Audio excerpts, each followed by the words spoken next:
Bismillah. So, when we talk about the literal meanings of the Quran and the Sunnah, or even in the way that we speak, the meaning of any phrase can have there are three types of meaning. Number one is the linguistic meaning. Then there's the legislative meaning, al-ma'na al-shar'iyya, and then there is the conventional meaning. So when I say the linguistic meaning, when I say the word wudu, what does the word wudu mean?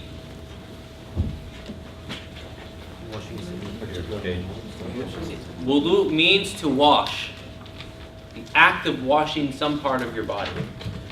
However, when I say wudu, I say before prayer you must make wudu. Do I mean just go and wash any random part of your body?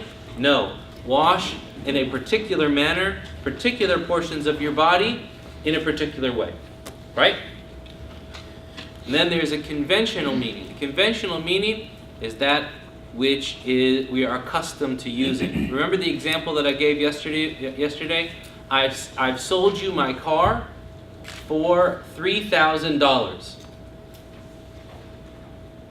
Somebody brings you 3,000 Australian dollars or 3,000 Zimbabwean dollars.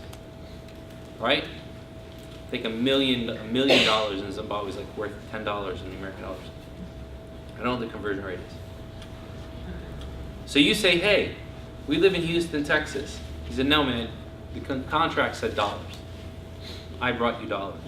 If you brought this to a judge or an arbiter, they would say the custom and the convention in the area that you live in is to use American dollars, and so therefore that is what is applicable.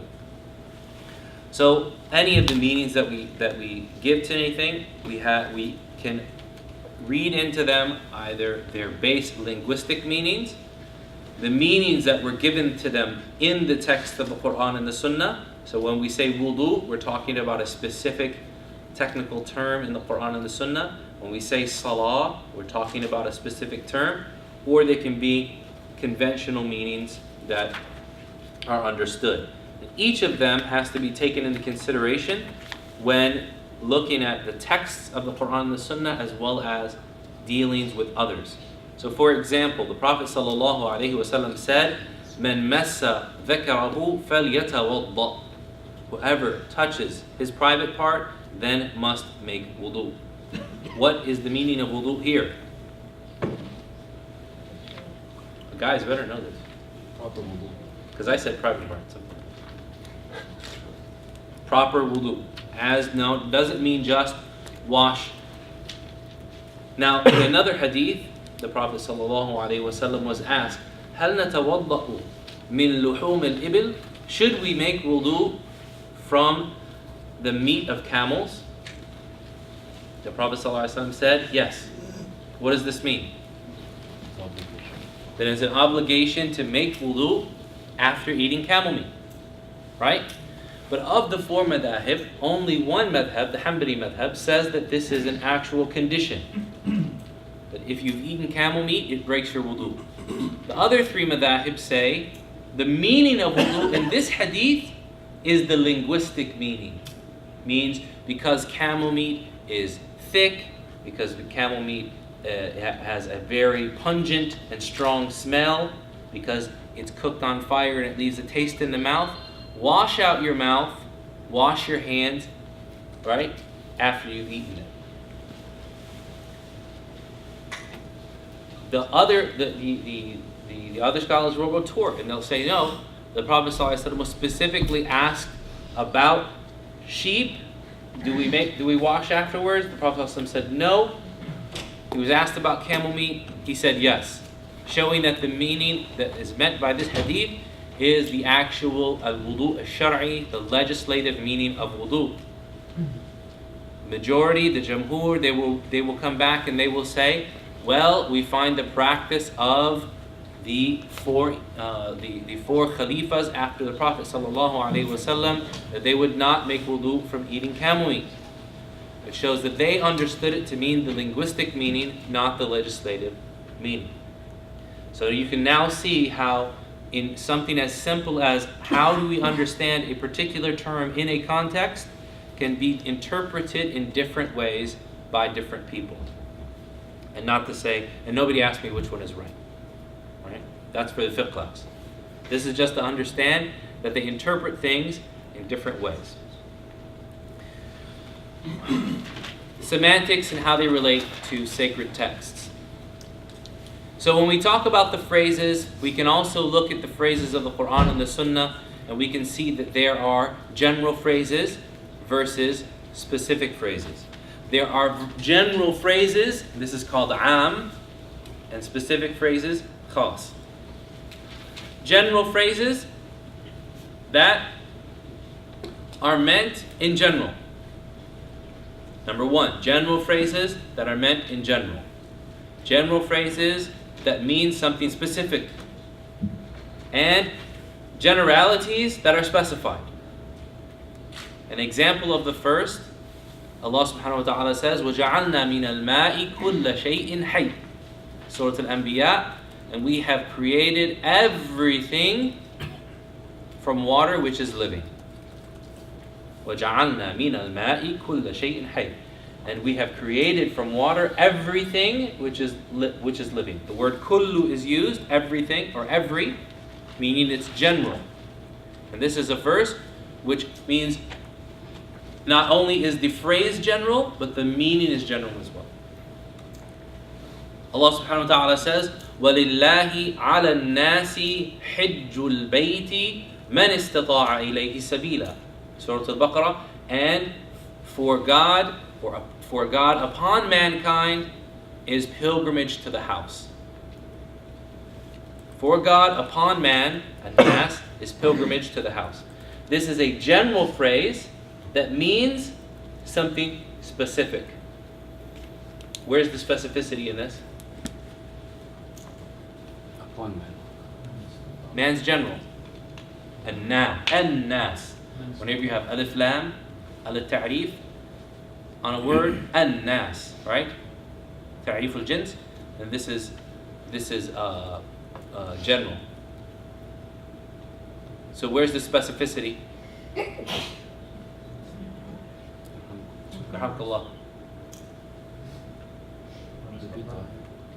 And for God on man is pilgrimage of the house.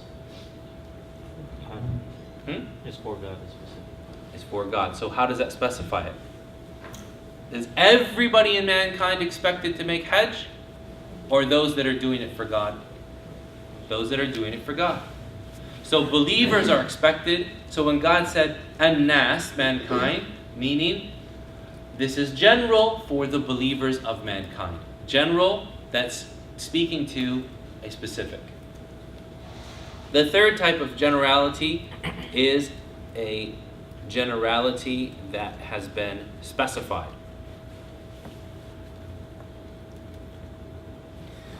Such as Allah subhanahu wa ta'ala said, and we said in Surah Al-Ma'idah, حُرِّمَتْ عَلَيْكُمُ الْمَيْتَةِ. Carrion, which is the word for mayta, has been forbidden for you. So this is a general phrase. It encompasses all forms of dead meat, all forms of dead animal, right? We already said the hadith of Salama permitted what? The use of the hide, right? So we say all forms of dead meat or dead animals are impermissible to use except for the hides of animals after they have been tanned. Somebody says, seafood is dead. You don't do the biha for seafood. You don't take a fish. Bismillah. Just chop off fish's head. Crabs, lobster, shrimp. You just put them in the crab boil. Take care of it. Right? Wouldn't that be Mayta? No. Yes. Mayta, yes. Specifically, would it be Mayta? Yes. Would it be permissible? Yes. Yes. How did we then specify this verse, the generality of this verse, to exclude dead seafood? How did we do that? There's another verse that clarifies that. There's another hadith actually of the Prophet ﷺ, أُحِلَّتْ لَنَا مَيْتَتَانِ وَدَمَانِ. Permitted for us are two forms of dead animals and two forms of blood. فَأَمَّا الْمَيْتَتَانِ فَالسَّمَكُ وَالْجَرَادُ. As far as the dead animals, they are fish or aquatic animals and insects, al-jarad or locusts. And as far as the blood, that it is the liver and the spleen. They were called blood because the liver and the spleen they carry blood. So these are three types of generalities. Now, anytime we have a contradiction between a general phrase and a specific phrase, then the specific phrase takes precedent. Anytime a general understanding has been specified, whatever it specifies has been or takes precedent. We also have phrases that are restricted and we have others that are unrestricted. For example, the same verse in Surah Al-Ma'idah. Try to use the same verses so that you can always go back to the same thing. In Surah Al-Ma'idah, حُرِّمَتْ عَلَيْكُمُ الْمَيْتَةُ وَالدَّمُ. Forbidden for you are dead animals and blood. We said mayta was general, right? Blood in this verse is what they call mutlaq, unrestricted. So we say all forms of blood, right? So somebody says no, is it all forms of blood? So how did the Prophet ﷺ then say, if it was all forms of blood, how did he say the liver and the spleen are allowed for us? Because the liver and the spleen contain blood, and it's allowed for us to eat those. When we look in the other verse, Allah subhanahu wa ta'ala says, أَوْ دَمًا مَسْفُوحًا, or flowing blood. So it's not the blood that's found in the meat after you've slaughtered it, it's the flowing blood that's drained from the animal. So that the statement ad-dam in Surah Al-Ma'idah is blood is restricted to flowing blood. The blood which is left in the meat after slaughter does not fall into the realm of impermissibility. So, quick question on that, a little bit up. In the case of like liver, if you were to blend it, then it's flowing blood. It's flowing liver. Okay. Some scholars dislike that. Okay. That you would do that. Okay. Because of again trying to circumvent, like instead of making blood pudding out of blood, you make it out of liver. They didn't like that because of the idea of emulating something that might be forbidden. Then we have elliptical statements and expounded statements.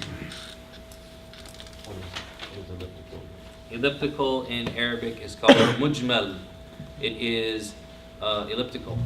It is a statement which is so general that it's somewhat ambiguous, and then it is clarified in another instance, right?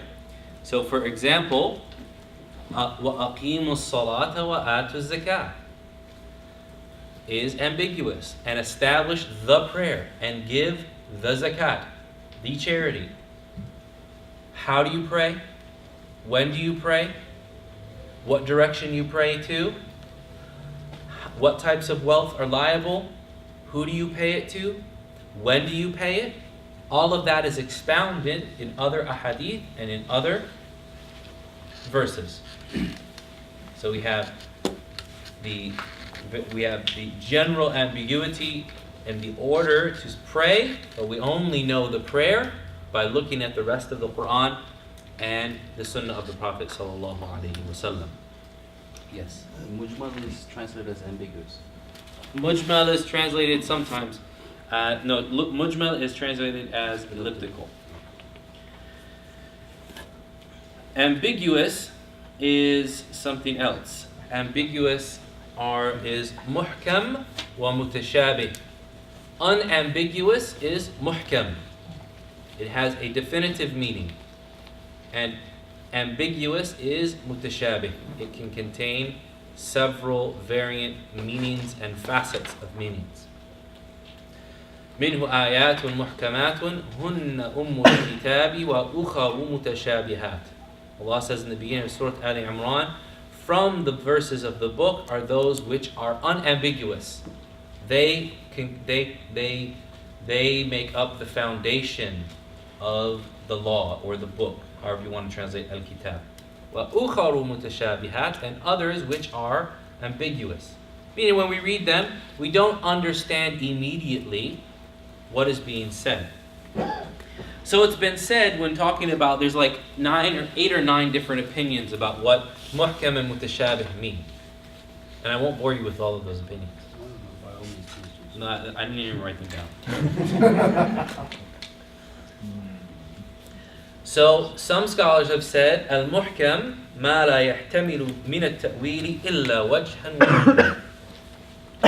Unambiguous phrases are those which can only be interpreted in one way. And the ambiguous are those that may be interpreted in several different ways. For example, Allah subhanahu wa ta'ala says, يَتَرَبَّصْنَ بِأَنفُسِهِنَّ ثَلَاثَةَ قُرُوءٍ. When he talks about a woman who is in her iddah, that they must wait for 3 qara. Qaf, ra, hamza. Qara in the Arabic language means the period of cleanliness. It also means the period of menses. Which one is it? It's ambiguous. How do we then remove the ambiguity? By looking back into the linguistic meanings, the shar'i meanings, and the conventional meanings that we're giving. Allah subhanahu wa ta'ala says, وَآتُوا حَقَّهُ يَوْمَ حَصَادِهِ. Talking about people that are farmers, they have agricultural yields, and give its right the day of harvest. So what is its right? This is ambiguous. We understand it from the Sunnah. So a thing can be both mujmal and mubayyan, can be mujmal and mutashabih at the same time. It's also said that the muhkam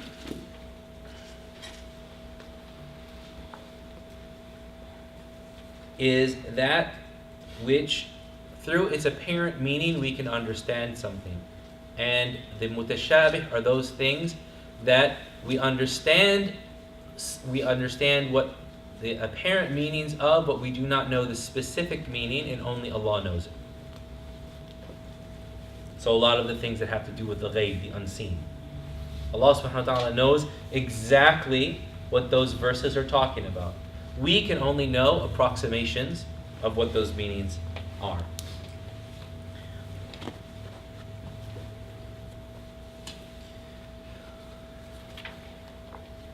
Abrogation is another concept when we talk about the text of the Quran and the Sunnah. We have verses, مَا نَنْسَأْ مِنْ آيَةٍ أَوْ نُنْسِهَا نَأْتِ بِخَيْرٍ مِنْهَا أَوْ مِثْلِهَا أَلَمْ تَعْلَمْ إِنَّ اللَّهَ عَلَى كُلِّ شَيْءٍ قَدِيرٌ. That we never abrogate a verse or cause it to be forgotten, except that we bring the like of it or better than it. Do you not know that God is capable of all things? So we have at times verses that are abrogated. They have 3 things. We have a rule and a corresponding text or phrase. Okay? So we have sometimes, for example, the rule to pray towards Jerusalem. Right? And we have a phrase that the Prophet ﷺ obviously ordered the people to pray towards Jerusalem. Do we have any mention of praying towards Jerusalem in the Quran and the Sunnah? No. As a phrase, as an actual verse? No, we don't. Do we have any historical record of the ruling? Yes. Yes. So the meaning, the rule, was abrogated in the verses in Surah Al-Baqarah that Allah subhanahu wa ta'ala ordered the Prophet ﷺ to turn towards Mecca, and the phrases were abrogated as well. That was the abrogation meaning that that was something that was found in the Sunnah. We don't have any particular hadith where the Prophet said, "Oh, you who believe, pray towards Jerusalem." Nothing that exists like that. So at times you have the meaning and the phrase of the text which is abrogated. And when this happens with the Quran, and at times not only will the meaning and the text be abrogated, but the complete comprehension of what it was about will be lost. There's an incident mentioned in the books of the Ulum al-Quran. I forgot who it's authentically narrated, but I forgot in which collection it's in. That one night some of the Sahaba woke up to pray tahajjud, and as they stood for prayer, they started to recite. And as they started to recite something, they couldn't remember it. They became troubled. And the more they tried to recite this surah or these verses, they couldn't recollect anything. And so they left their homes. And after a short while, there was a small group of people all standing outside of the house of the Prophet ﷺ to ask about this group of verses or this surah. And when the Prophet ﷺ came out to meet them, he said those verses were abrogated by Allah subhanahu wa ta'ala in this night. So their recitation and the entire recollection of them were wiped from human memory.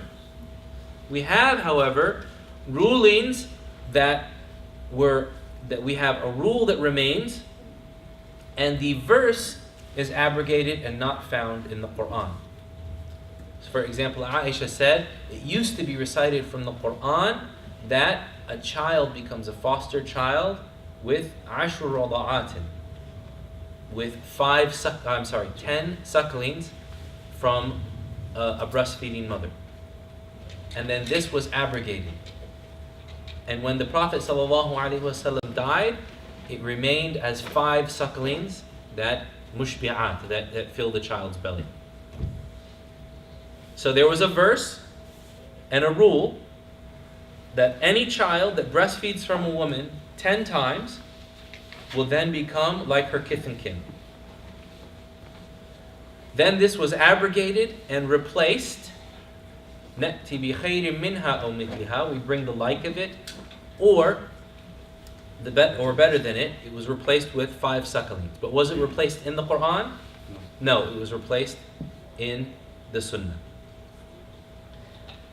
And then we have things in which the recitation remains, the phrase remains, but the ruling is abrogated. For example, the time that a woman who passes away, a woman whose husband passed away, the waiting period for her, the mourning period, was mentioned as a year. The recitation is still there, but the ruling is not. The ruling was then changed.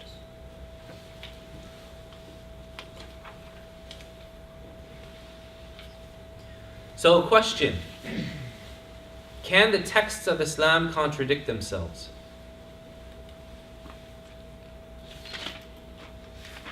Yes? Apparently, yes. Who says yes? Who says no? What changes? That's in common because, and I guess it seems like it depends on what the situation is. It might be like it was customary for it to be one way, and it stayed like that a while, but then the ayat was revealed, which changed it. Like when you was talking about the woman when she had a husband and she was a widow, it was for a year, and she had had that maintenance for a year. But then it was changed to I think 4 months and 4 months. Yes. something like that. Yes. So you have to. There was something that was there before, but then it was changed. Right. So can the texts of Islam contradict themselves? In and of themselves. Is it possible? Do you believe, and remember what we said about theology and form and interpretation, do you believe that God is wise? Yes. Do you believe that He's all-knowing? Yes. Does God contradict Himself? No. No. So when we find a contradiction, it is a contradiction apparent in our own understanding, not in the texts themselves. And this is why the understanding of abrogation and nasikh wal mansukh is so important, because we learn how to create a hierarchy of evidence and a hierarchy of texts to understand what was the very last thing. For example, we find certain actions that were done by the Prophet ﷺ or by the Sahaba early on in Islam. And then those were abrogated or replaced, or we find a record that the Prophet ﷺ did something else. For example, Ibn Mas'ud used to pray continuously even after the death of the Prophet ﷺ with the tatbiq. When we make ruku', what do? We put our hands on our knees, correct? Early in Islam, they used to place their hands like this. Why? God knows why. We don't know why. But it's narrated from Ibn Mas'ud that they used to do that. That was then abrogated with the act of placing the hands on the knees. If we didn't have a record of one coming before the other, how would we reconcile the two? We would say these are obviously contradictory. Right? How would we reconcile the two? They could both be options, much like. They could both be options. Understanding. Yes, they could both be options, or Stronger evidence versus the weaker. stronger evidence versus the weaker evidence, or What was done last. what was done. We don't have a record of what was done last. That's the issue that comes up. Linguistic analysis. Based on what the Prophet did more or less? Exactly, the preponderance of it done versus basically how frequently or infrequently or superfluous it was narrated and it was not. So, for example, when you make wudu, do you have to, is an obligation to say Bismillahir Rahmanir Rahim before you start your wudu? No. According to the majority of scholars, it is not. Right? According to the Hanabila, it is if you remember. Why? Because there's one hadith that mentions it, but every other single hadith about wudu has no mention of it, and the ayat have no mention of it. So what do they say? We have no way of telling which came before the other, right? And had it been an absolute obligation, it would have been well known to all of the Sahaba, because wudu is something that every single Muslim needs to know. So therefore, the majority of scholars say, no, that hadith is actually abrogated. Right? Or some of them just say it's weak, because there's some difference of opinion as to its veracity. Whereas the Hanabila, they say, no, it might have some weakness, but it goes in line with the generality of the texts, and we will then apply it and contextualize it to when a person remembers to do so. Right? So that's the different ways that they deal with these issues. So when we reconcile the statements and the actions, what's an example that we gave earlier about the statements and the actions of the Prophet ﷺ? Do not drink while standing. That's his statement. Then his action, what did he do? He drank while standing. We said that downgraded the prohibition from prohibition to discouragement. Okay? So it's discouraged to do so, but if a person does it, they're not sinful. Right? So whenever we find these type of contradictions that are apparent in our mind, we understand, as Ibn Hajar rahimahullah, he says in Al-Fath, he says, أحاديث رسول الله صلى الله عليه وسلم كالحديث الواحد. All of the narrations of the Prophet ﷺ should be read as one big hadith. They're like one hadith. So when we have this narrative, we then try to contextualize things in their historical periods. We understand what came before, what came after, what was stronger, what was weaker, what was done more, and what was not. Okay? And then that way, and then when we don't have any way to know that, then we reconcile it through the meanings, as we said, with that issue of wudu.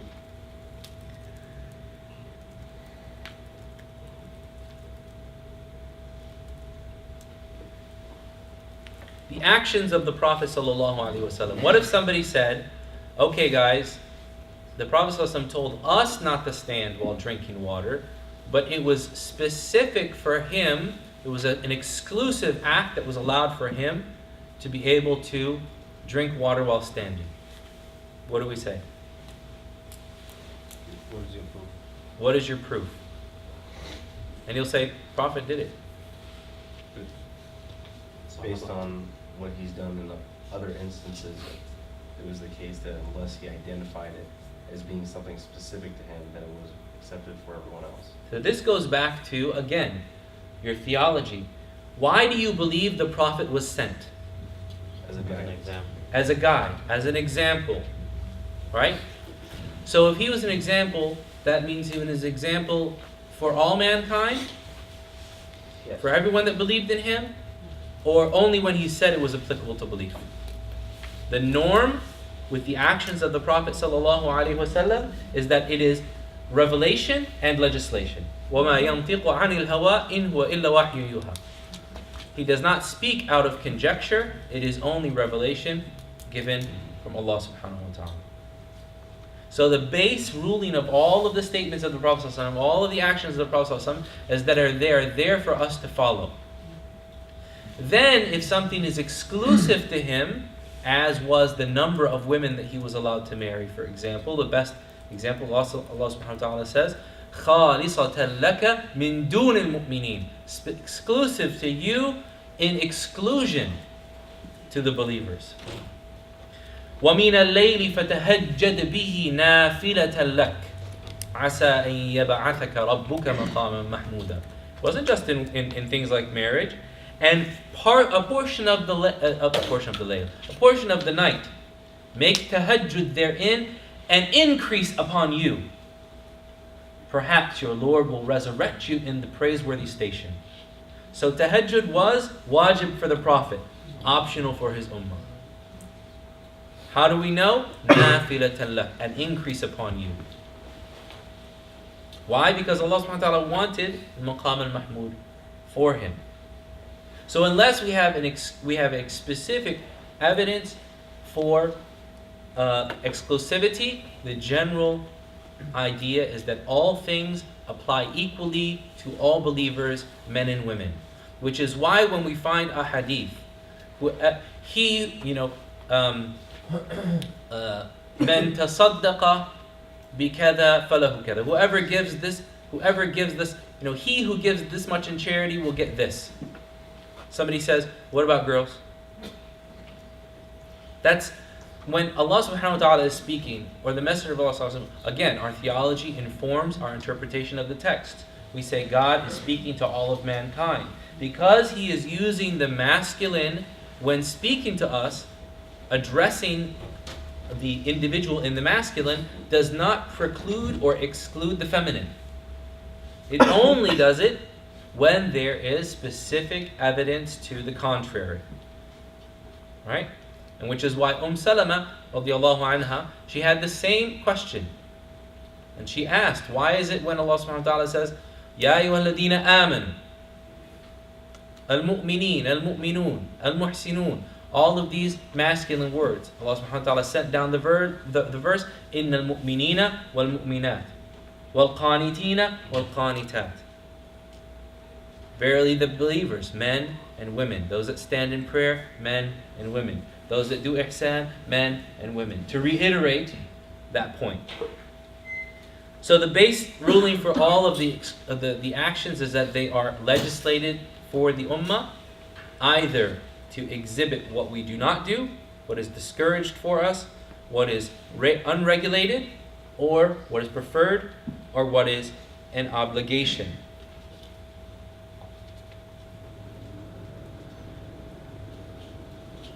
When the Prophet ﷺ does something which was done ritually, was done as a religious act, an act of worship, and he did not command it to be done, do we say that it is an obligation? No. What do we say that it is? Preferred. That is preferred. Why? He didn't explicitly say. Because he didn't explicitly command it, but we believe that his actions are, again, a guide for what is preferred and what will bring us closer to Allah subhanahu wa ta'ala. What if he does something that's not an act of worship, it's not ritual, but it's a custom known to him at that time? What does that tell us? Unregulated. That it's unregulated. So the hadith in Bukhari, رَأَيْتُ النَّبِيَّ صَلَى اللَّهُ عَلَيْهِ وَسَلَّمْ يَأْكُلُ الدَّجَاجِ. I saw the Prophet ﷺ eating chicken. Somebody narrated in Bukhari, I saw the Prophet ﷺ eating chicken. Okay. Is it now preferred for us to eat chicken? I'm sure chicken distributors will really like that. Khalid ibn Walid brought a dab, this lizard that they eat in the Arabian Peninsula, brought it to the Prophet sallallahu alaihi wasallam. The Prophet sallallahu alaihi wasallam ate from everything around it. He didn't eat the lizard. Khalid, what did he say? Haramun huwa ya Rasulullah. Is it forbidden, O Messenger of Allah? Qala la, lakinnahu laysa bi ardi qawmi fa'wa'afuhu. He said, no, but it's not found in my people's land, so I have an aversion to it. Showing again that when something is from the custom or the convention of the people, the base ruling is that it's permissible until it is in contravention of the Quran and the Sunnah. So whenever the Prophet ﷺ did something, then those customs and those conventions are specific to him. So for example, people always bring this issue up. What if I wear a turban because the Prophet ﷺ wore a turban? What if I wear a kufi because the Prophet ﷺ wore a kufi? What if I wear a lungi because the Prophet ﷺ wore a lungi? Izar, guys, the wraparound. More people can understand lungi than izar, that's the thing. What if I do that because I say the Prophet ﷺ wore it? Just for wearing that thing, I am not rewarded. But I can be rewarded if my intention is to emulate the Prophet ﷺ in his mannerisms and his outward appearance. So the singular act of wearing a kufi is not religious. But the emulation of the Prophet ﷺ in that he did it at one time in his life, and the intention of your love of him, that is what is rewarded. So these are the actions of the Prophet sallallahu alaihi wasallam. We talk about consensus and analogy. How much time do we have left? 1:30. 1:30? We said we're going to 3, right? Just making sure y'all are ready to go to 3.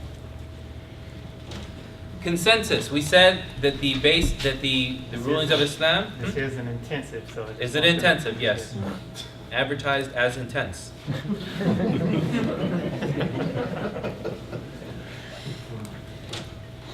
The consensus, ijma', is defined as the agreement of all mujtahid jurists to a ruling on a particular event.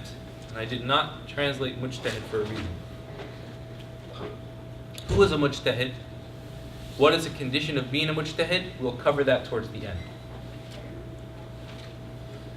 So when we have, in a particular generation, an issue that arises, and all of the scholars of that area and that era agree that the ruling applicable to that instance is such and such thing, such and such ruling. Either it's allowed or it's not, so on and so forth. Then that becomes binding upon everyone who comes afterward. Because the Prophet ﷺ said, لا تجتمع أمتي على الضلالة. My ummah will never have consensus over misguidance or on misguidance. Now, we find, however, that we have consensus or it's narrated as consensus, but there might have been 1 or 2 people that disagreed. That is not consensus.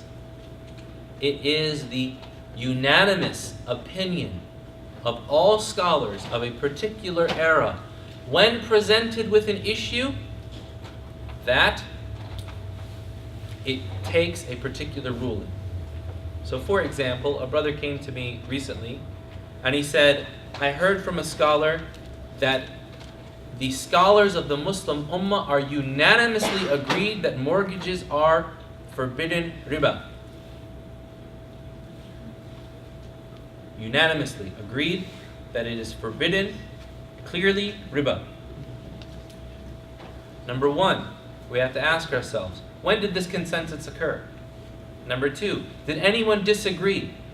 Number three, what do you mean clearly? And is a mortgage selling of gold or silver, or wheat or barley, or salt or dates? No. And what do you mean by riba? We have to ask those questions first. So when mortgages were first brought to general bodies of Muslim scholars, like the Fiqh Academy of the OIC in the 70s, that yes, the majority of the scholars said that it was not allowed, but there was a dissenting minority, which shows us that there was not unanimous opinion. That means that it must be investigated. Because people say, هَذَا هُوَ الْحَقِّ الَّذِي لَا رَيْبَ فِيهِ. This is the truth in which there is no doubt about a particular issue that scholars differed on. If it was the truth in which there is no doubt, they would not have differed. And that's the issue of ijma'.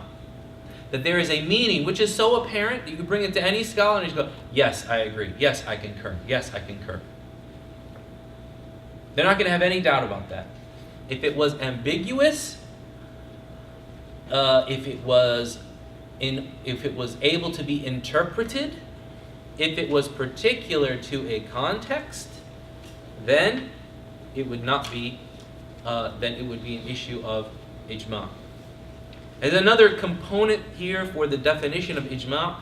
It is the agreement, the consensus, the agreement of all mujtahid jurists to the ruling on a particular religious, or the religious ruling of a particular event. What does that mean? Somebody comes and they say,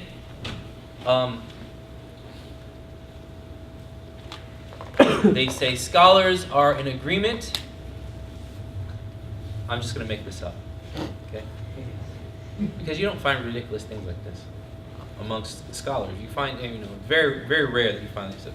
But layman people always make stuff up. They say scholars are in agreement that that chocolate is haram. And all the Muslims go, no. Why is it haram? Brothers, this is ijma', it's consensus. Do not question the consensus. Right? Or they say, for example, we first have to say, what is the meaning found in chocolate that would make it haram? Right? Remember we talked about smoking yesterday? So yes, someone can come and say, brother, there's a difference of opinion about smoking. Indeed there is. Does that change the reason why it's prohibited? No.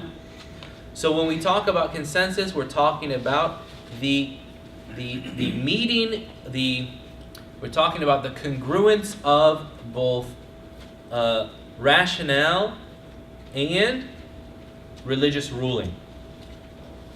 It's harmful, and we know that Allah forbids what is harmful. So somebody comes and says, chocolate's haram? You say, no.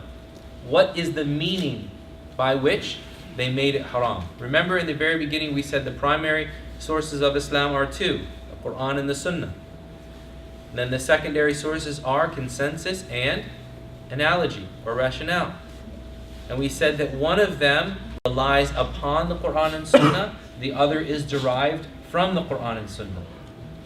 So the one that relies upon the Quran and Sunnah is ijma', is consensus. Which is why every issue of consensus is supported by a text of the Quran and the Sunnah, whether you know it or not. Every issue of consensus, true consensus, is supported by a text of the Quran and the Sunnah, whether you know it or not. Meaning that the meaning is so widespread that you did not have to elucidate and, give all of the evidences for it. If somebody comes and says, for example, if you're a store owner and you have customers and you hire somebody and all they do is mean mug everybody that comes into the store. $5, take it, right? I'll sell you this cup for $5. And they're mean to everybody.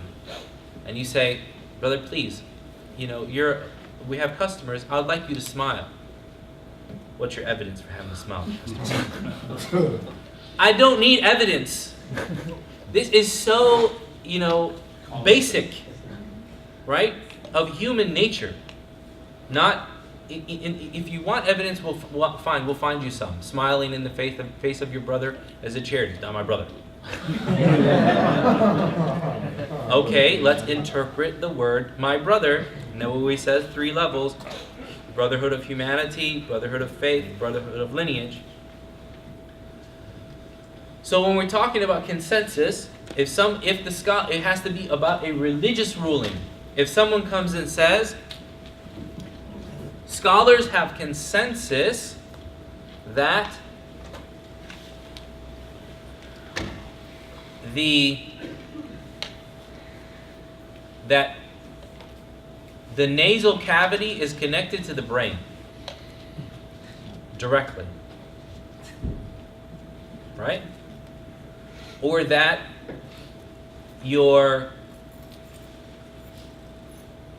there's an example I can use, I just don't want to use it because it's a bit outlandish,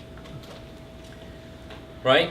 Or they say, for example, that they have consensus that electricity is magic.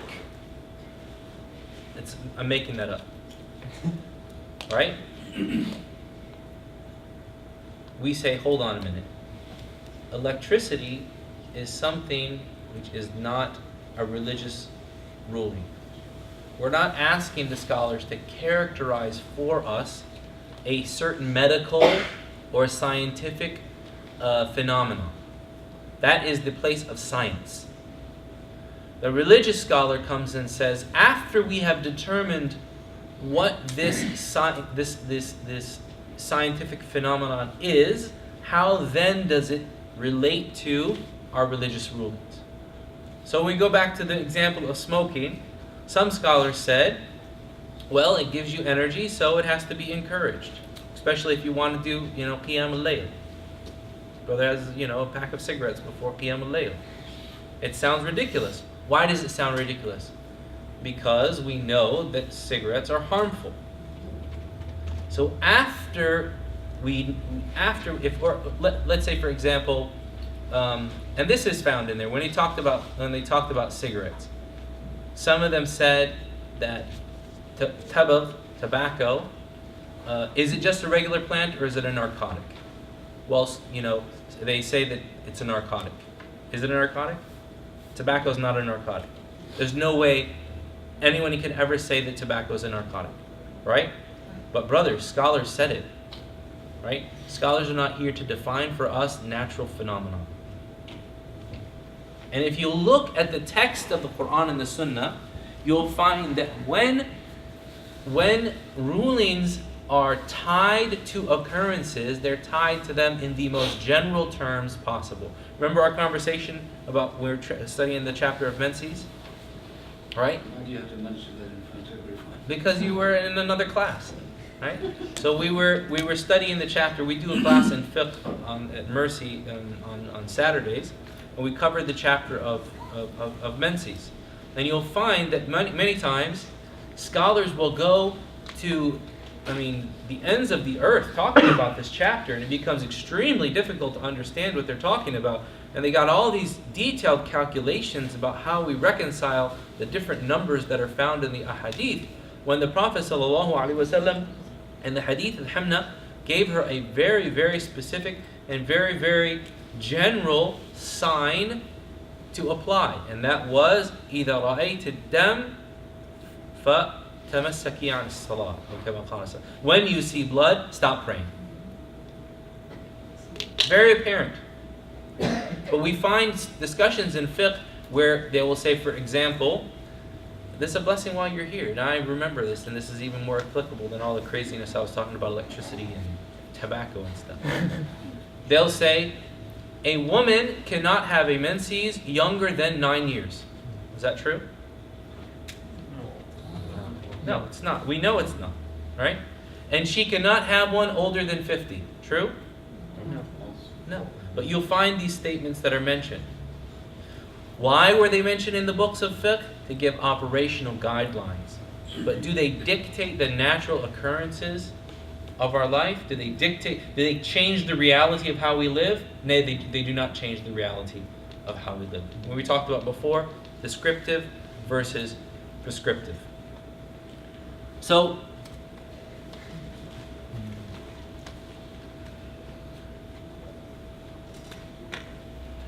what is the evidence that ijma' is an actual evidence? Remember, we said that the evidence is that Usul al Fiqh is taken from the general connotations and rulings of the Quran. And this evidence was first promoted or first put forth by Imam al-Shafi'i himself. What is your evidence or proof that ijma' or consensus of scholars is of any value in Islam? He says, وَمَن يُشَاقِقَ الرَّسُولَ مِن بَعْدِ مَا تَبَيَّنَ لَهُ الْهُدَى وَيَتَّبِعْ غَيْرَ سَبِيلِ الْمُؤْمِنِينَ نُوَلِّهِ مَا تَوَلَّى وَنُصْلِهِ جَهَنَّمْ وَسَاءَتْ مَصِيرًا. Allah subhanahu wa ta'ala says, and whoever splits away from the messenger after guidance has become clear to him and follows a sabil, a way other than the way of the believers, we will leave him to that which he took on himself and take him to the hellfire, and it is the worst of abodes. Imam al-Shafi'i said, if there was no weight to the sabil, the way of the believers, it would not have been mentioned in the verse. In the hadith, we mentioned the Prophet ﷺ said, مَا أَنَا عَلَيْهِ الْيَوْمُ وَأَصْحَابِي, that which I am upon today and my companions. And the other hadith, لَا تَجْتَمِعُ أُمَّتِي عَلَى الضَّلَالَةِ, my ummah will not have consensus or gather upon falsehood. So if there was a viable difference of opinion legally, we would find a valid difference amongst the scholars. If it was an unequivocal meaning of which there can be no doubt, we would not find any difference of opinion that's based, again, on religious texts. And if there was a linguistic variation, we will at times find the consensus of the scholars specifying which of the linguistic meanings is applicable in that instance. So let's say there's a word that has two meanings. All of the scholars of a particular era say, for example, وَلَا تَقْرَبُوا النِّسَاءَ حَتَّى يَطْهُرْنَ فَإِذَا تَطَهَّرْنَ فَأْتُوهُنَّ مِنْ حَيْثُ أَمَرَكُمُ اللَّهُ. And do not approach women until they become clean. And once they have cleansed themselves, then approach them in the way that Allah has ordered you to. What does this mean? This means that when that intercourse is prohibited during menses. فَإِذَا تَطَهَّرْنَ, once they have cleansed themselves, the linguistic meaning means that an actual act of purification has occurred. Okay? And Ibn Abbas, when he was asked about this verse, he said, this is ghusl. They have made ghusl. Okay? Scholars after him, Tawus or someone else, they said, it means that she has wiped herself. Doesn't mean al-ghusl al-shar'i. But we find Ibn Abbas and all of the scholars of that period saying that it means ghusl. So linguistically, we could say that it just meant to wipe oneself, but the legislative meaning now is al-ghusl al-shar'i, the meaning of ghusl, of washing the entire body with intention and specific acts because of the agreement of the generation of the Sahaba to that meaning. So the verse carries several meanings, but all of the scholars agreed to one meaning. That meaning becomes the one which is applicable, and to do other than that is not allowed. What happens though when a scholar says something and everyone agrees with him. That's ijma. Everyone verbalizes their agreement. That's ijma. Verbalizes. It's important. Yes, that it's known. Is that silent considered to be? That's what I'm getting to. Second, a scholar verbalizes his opinion and everyone stays quiet. They don't verbalize dissent. This is an issue called an ijma' as-sukuti, silent consensus. They say if there was a difference of opinion, then one of them would have spoken about it. So for example, one of the Sahaba said that the Prophet ﷺ said that the woman, the donkey, and the dog break the prayer of a man when they walk in front of him. Aisha said, "Subhanallah, you made us like donkeys and dogs?" I went in front of the Prophet ﷺ while he was praying, which shows that either something was misheard, right, or something was abrogated. So that's called ijma' as-sukuti, and we will go into that inshallah when we talk about the statements of the Sahaba. Okay, analogy. What is an analogy? An analogy in most books of fiqh is the basic syllogism. First premise, second premise, result. So I say all commands entail obligation. God commanded us to pray, therefore prayer is an obligation. What is the illah, what is the rationale behind making prayer an obligation? All commands. The fact that it was commanded. Okay? What if I say to you,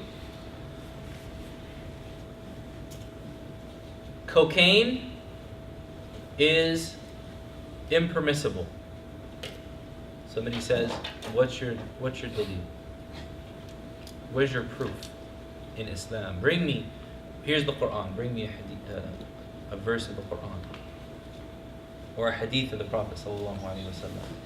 You're going to say, Allah subhanahu wa ta'ala forbade khamr. He forbade wine in the Quran. That's my proof. No, brother, he forbade wine. He didn't forbid cocaine. He's going to say, I'm very moderate when I use cocaine. He said, don't throw yourself to destruction. The verse. وَلَا تُلْقُوا بِأَيْدِيكُمْ إِلَى التَّهْلُكَةِ. But I only use it in moderation. And if if God didn't want us to use it, He wouldn't have put it in the earth. It's natural. It's like weed. It's natural. That's what people will say. Right? But Allah subhanahu wa ta'ala, again, talking about theology, informing our interpretation. Do we believe that God is all wise? Do we believe that He's omniscient, that He knows all, that He sees all, that He hears all? Do we believe that He created us with wisdom and that He places and that things that occur in life are due to a wisdom? Yes or no? Yes. Yes. Okay. That means that when He legislates things for us, it is due to some wisdom. Whether we know that wisdom or we don't. Why do we pray 4 rak'ah? For Dhuhr? Why do we pray 4 rak'ah? Allah commanded them. No, what's the meaning? I mean, why 4? We don't know. Right? But do you believe that there's a wisdom from doing so? What is the wisdom?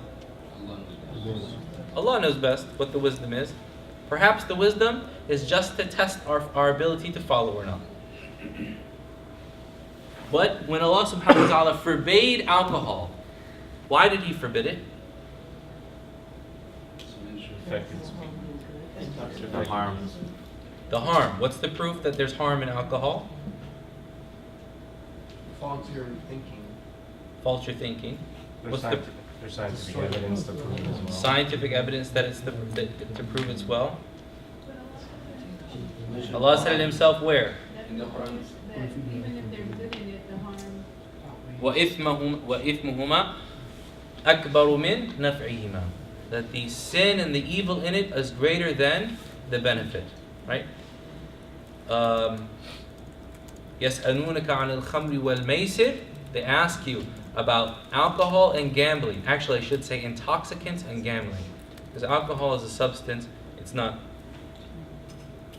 a consumable. They ask you about intoxicants and gambling. قُلْ فِيهِمَا إِثْمٌ كَبِيرٌ وَمَنَافِعُ لِلنَّاسِ. Say in both of them are great evil and benefit for people. You ever benefit from gambling?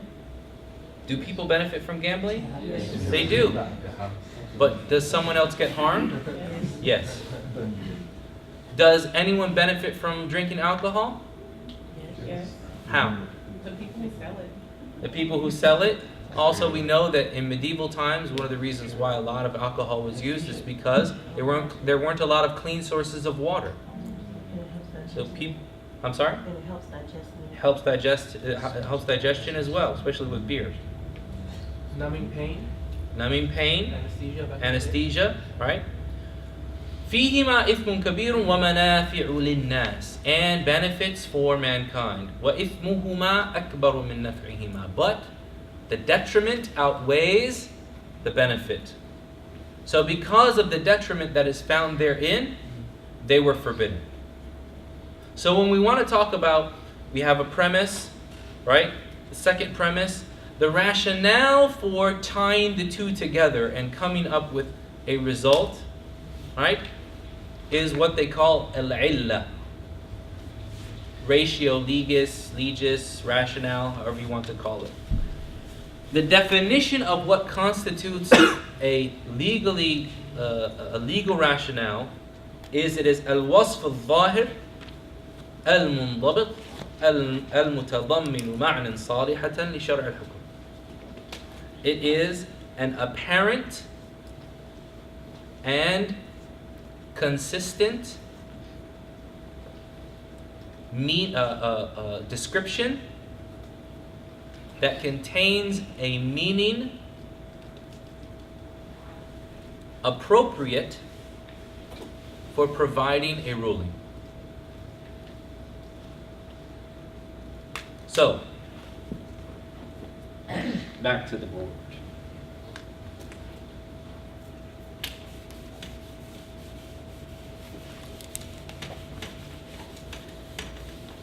When we travel,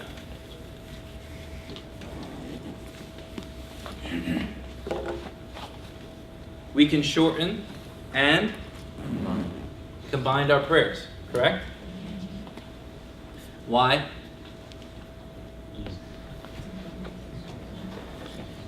إن خفتم لا جناح عليكم أن تقصروا من الصلاة إن خفتم أن يفتنكم الذين كفروا. There's no harm on you to shorten your prayers if you fear that you will be put to trial by the disbelievers. Right? So we can say, well, we're allowed to, number one, shorten our prayers because of the trials that we might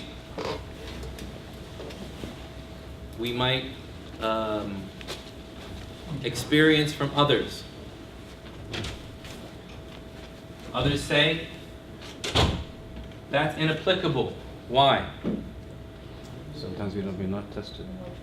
Because there's no more trials, right? Others will say it's because of the difficulty found in travel. And others will still say it's because you are traveling. So we've already ruled out number one, because that was the context in which the verse was revealed, which has then been, it no longer exists. And the Prophet ﷺ, as we mentioned yesterday, was asked, why do we still shorten our prayer when Islam is predominant and shirk has been invalidated? The Prophet ﷺ, Allah said, Allah loves that you take the dispensations He gives you, like He loves for you to stay away from that which He forbade you. So it has to be one of these two. It's either going to be difficulty or the fact that we are traveling. So which of these two meanings is consistent, apparent, and contains a meaning that, how did I define it? How did I translate it? Appropriate for providing. Appropriate for providing a ruling. Which of these two is consistent? Travel. Which of these two is apparent? Difficulty. Travel. Both. Why not difficulty? I experience difficulty when I travel. It's different. It's subjective. So this is the keyword here. The illah or the rationale must be objective. It's objective how? By being apparent and consistent. It should not be subjective or left up to the person's call of judgment. This is for creating a general ruling for everyone.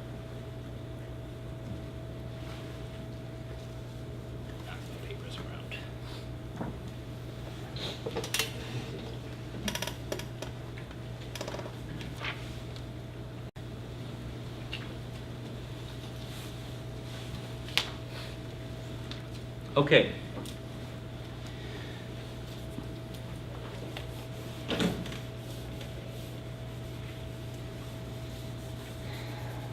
A man came to the Prophet ﷺ and he said, Ya Rasulullahi, laqad halaktu wa ahlakt.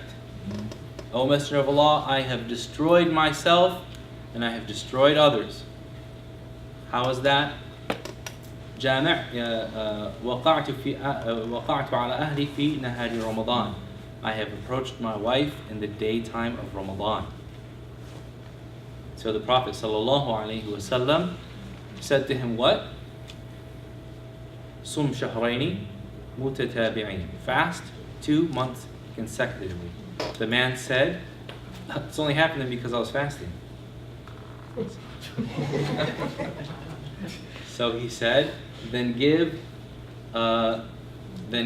sadaqah to 60 poor people. He said, give sadaqah to more poor than us? So the Prophet ﷺ laughed, and he had the Sahaba gather for him the dates, and the man took those dates and ate from himself. So he was given a dispensation of not having to do that because of his particular situation. From this hadith, however, scholars said, okay, what is the reason why Allah, what is the illah, what is the rationale for Allah wanting that person to expiate the sin that he committed during Ramadan? Is it, let's look at all of the meanings that are found in this hadith. We said a man came to the Prophet ﷺ. It could be because he was a man, right? Right? Yes. It could be because he was, and it mentions in some narrations, a Bedouin, right? He came and he said, halaktu wa ahlak. I've destroyed myself, I've destroyed others. It could be because he was afraid, right? It could be because he did it during the daytime. It could be because it was that particular year. What else? I didn't understand the year part. If he did it the year before or the year after, it wouldn't have applied. Okay, then It's a possibility. Okay. It's possible. It's not probable, but it's possible. Huh? Because it was in Ramadan. Right? Because he did what? Because he broke his fast. Anything else?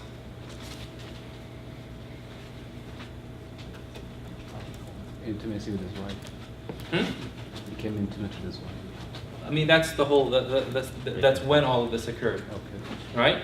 Is he a leader of people? Because he violated the sanctity of that day.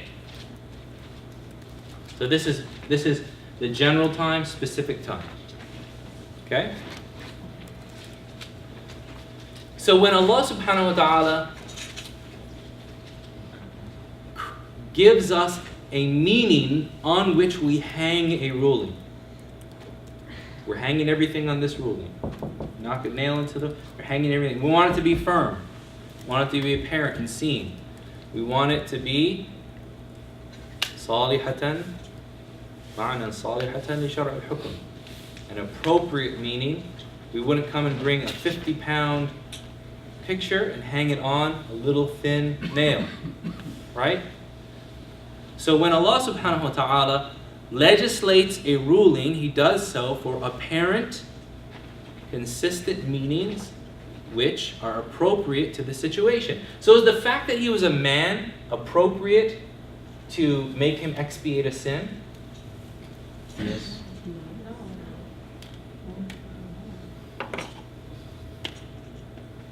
Is the fact that he was a Bedouin? No. Let me ask you a question. Will God judge you because of the color of your skin? Are you sure? How? How are you sure? We don't have any control over that. Exactly. So the things that we don't have control over, the things that we don't have control over or that are subjective are not valid bases for legislating rulings. Which is why in the science of hadith, scholars say that one of the signs of a fabricated hadith is where people are preferred or given some virtue or privilege due to one of those type of factors. So, him being a Bedouin also does not apply. It's because he was afraid. No, Why not? because you might fear certain things. That's Subjective. Is it because it was the daytime? Yes. yes. Is that why? Was Yes. during. That's the. What if he was traveling? Would it be permissible if he was traveling? It's still Ramadan. Yeah, Yes. You don't Yes. fast? You don't have to fast while you're traveling. So the fact that it was during the day is of no consequence. The fact that it was in that year, No.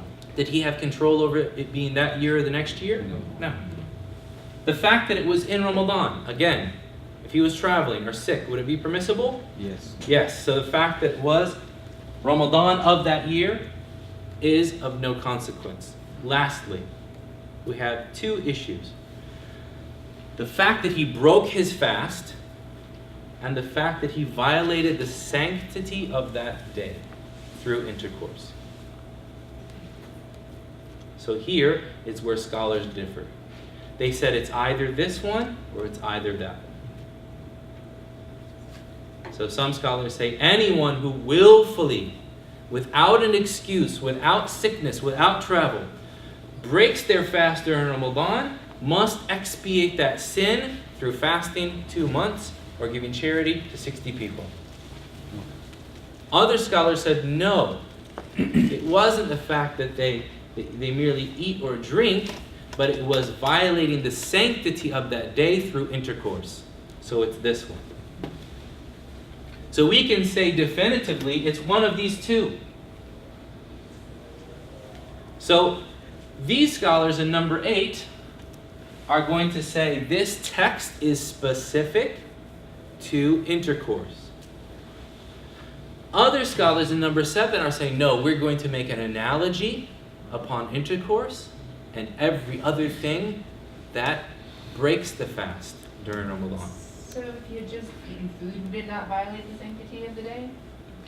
There are things that are halal within their own context. Violating the sanctity of the day through intercourse.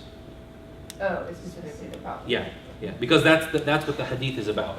The hadith isn't about them eating or anything like that. Right? Yes. But with that in mind, eating, drinking, and having intercourse with your spouse are all things that are halal Yeah. outside of fasting. Right. So what What differentiates them then? What separates those things? The fact that this hadith came specifically about the man having intercourse in Ramadan. So somebody can now come and say, well, this hadith is specifically about intercourse violating the sanctity of Ramadan through intercourse, right? But if somebody violates it through eating or drinking, we don't have a problem with that. They just have to make up that fast. Because this is, remember we said general and then specific? Right? So that's here. Well, others say, no, this isn't the area for general or specific. Now we're saying that God gave us a clear, apparent meaning through which we draw an analogy to all other ways of whether I violate the sanctity of Ramadan through intercourse, or I violate the sanctity of Ramadan through eating, or I violate it through drinking, or so on and so forth. Right? So maybe my phrase in the beginning wasn't as exact, but that's the meaning. So when is it used? Analogy is used in the absence of explicit or interpreted texts that address the issues at hand. Do sacred texts contradict rational thought? No, they do not. Anytime we find, again, this goes back into the issue of contradiction. Anytime we find an apparent contradiction, it is because of two things. It is because of, number one, our understanding of that text, or the veracity, the authenticity of that text. So first we ask, is it verified? Is it authentic? And number two, have we understood it correctly? I'm sorry, you said it's used in the absence of... So when is it used in the absence? When is it used independently? When somebody comes here and they say, we do not have an independent hadith for obligating a person to fast for 2 months consecutively if they ate or drank during Ramadan. So one group of scholars is going to say, we don't need a specific hadith. God gave us an analogous situation. So we draw an analogy from that. Whereas others said, no, this is an act of worship, and therefore we have to have a specific hadith. And that's, discussions amongst themselves. Difference of opinion. I'm sorry? Difference of opinion. Yes, difference of opinion. But this is the valid type of difference of opinion, that it's directly related to the interpretation and the application of a text. We did say, however, in the beginning that analogy is used to strengthen other evidences. So, for example, in other madhahib, or in many different madhahib, you'll find that they'll say that when do we accept a hadith that has weakness in it? We have two hadith. Both of them are weak. One of them agrees with rational thought and the other does not. One of them agrees with qiyas and the other does not. We take the one that agrees with qiyas. Because it's like we have a scale. It's heavier on one side than it is on the other. Which is why Allah subhanahu wa ta'ala, in many different verses, Allah subhanahu wa ta'ala, أَنزَلَ الْكِتَابَ وَالْمِيزَانِ. He sent down the book and the mizan, the scales. Many scholars have said the scales that God gave us is this the faculty of rational thought, the ability to think through things and see things which are analogous and relate them to each other, and see things which are opposite and disassociate them from each other. What did you say about the second question on there? Did you sacred text contradict? What was your answer? That no, sacred texts do not contradict thought. So if we find an apparent contradiction, that contradiction is either because of our misunderstanding or lack of proper research on the issue, or the authenticity of the text that's at hand. And this is why what we covered earlier is so important about the linguistic interpretation of the texts. Because many times we misunderstand things because we don't understand the context in which they were revealed. the phrases and the custom that's being imparted. So the Prophet ﷺ said, when shaitan hears the adhan, that he runs away, وَلَهُ ضُرَاتٍ, and he's passing gas. What does that mean? People say, oh, that's gross. The Prophet couldn't have said that. The Prophet doesn't say things that are gross. What kind of prophet? Not only is that a problem because we're projecting our ideas of what we think religion should say onto religious texts, but when you think about the Arabs, they were a equestrian society. They had camels and horses and things like that. And those who ride horses have told me that when a horse bolts, you kick the horse and it bolts, it will usually pass gas because it's trying to take off that fast. It's like a jet engine. Like a jet engine. So what the Prophet ﷺ was telling us is that shaitan is trying to take off as fast as he can. Just like when a horse bolts, he does this. Or for example, sometimes the context is an exaggeration to make people understand the permissibility of something.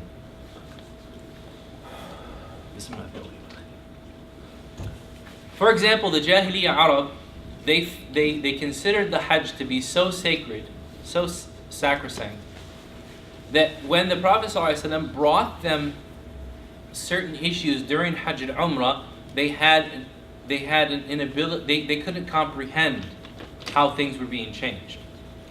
When he took them past Muzdalifah and they went to Arafah, Quraysh didn't comprehend how he could be Qurashi and be the son of Abraham and take them to Arafah. But he was bringing them back to the way of Ibrahim alayhi salam. For example, when the people returned to Mina after Arafah, and the Prophet ﷺ told them that after they shave their heads, sacrifice their animals, throw the jamarat, and make tawaf, that everything has become permissible for them, even intercourse. It was incomprehensible for them. How they said, how are we supposed to, be in Mina and remembering Allah, and our private parts are dripping? Actually, the phrase in Arabic, وَذُكُرُونَ تُقَطِّرُ مَنِيًّا, Arabic. The Prophet ﷺ, yes. He emphasized for them the fact that it has become so allowed. Leave off the vestiges of Jahiliyyah. Right? Leave off your preconceived notions of what is holy and what is not. I have brought to you the way of Ibrahim alayhi salam. So when we hear something like that, we say, how can that be in a hadith? That's reprehensible. It might be reprehensible to us because of our culture and our background. But for the Arabs, we understand that the Prophet ﷺ was legislating a permissible act, but he was not legislating that something had become obligatory on people to do. But there was an exaggeration involved in order to encourage the people to do what they had been ordered to do. So, with that said, there's a number of fundamentals that are broad tenets that are extrapolated from the texts of Islam. Al-yaqinu la yazulu bil-shak. Certainty does not cease due to doubt. This is taken from the hadith of the Prophet sallallahu alaihi wasallam. فَلْيَطْرَحِ الشَّكْ وَلْيَبْنِ عَلَى مَسْتَيْقٍ. Person came to the Prophet sallallahu alaihi wasallam. They didn't know. He said, I prayed and I don't know if I prayed 3 rak'ah or 4. The Prophet sallallahu alaihi wasallam said, leave off your doubt and build on what you're sure about. So from this, the scholars took the principle, certainty does not cease due to doubt.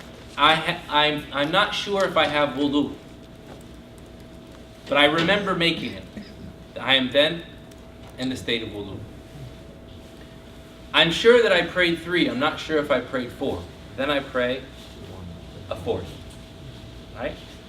So I build upon certainty and I leave off doubt. دع ما يريبك إلى ما لا يريبك. Leave off that which makes you doubt for that which does not make you doubt. The hadith of Hasan رضي الله تعالى عنه. المشقة تجلب التيسير. Difficulty induces ease.